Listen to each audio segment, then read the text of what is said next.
And they're off. With a fixed election 28 days away, May 1st marks the official dropping of the writ in Alberta and the beginning of what is shaping up to be a very tight race. I don't pride myself on having a crystal ball, but I do think it's going to be close. And I think it's close in narrative.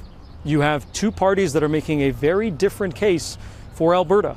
And so there's a stark difference there, and that stark difference is registering very starkly in the polling, evenly split. Alberta enters this election with the UCP holding 60 of a possible 87 seats. The NDP has 23.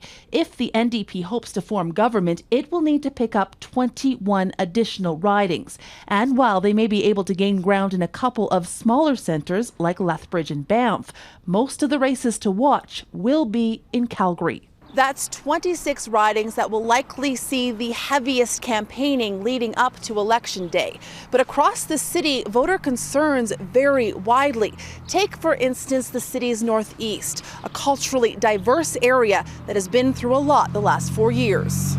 In this part of the city, most of the people are the frontline workers. How do you think what happened during COVID here will impact the outcome of this election? Premier Jason Kenney on my show spoke about that the cultural ties, the cultural background of these people has played a role in spreading the virus. That was somewhat offensive to these people.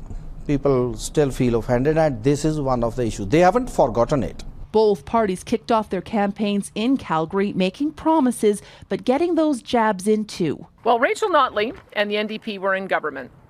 They hiked taxes and fees 97 times. My opponent in this race, Danielle Smith, she kind of wears her flip-flops like they're going out of style. Each hoping to convince Albertans they're the leader worthy of the most trust, with voting day just 4 weeks away. Heather, Yourex-West, Global News, Calgary.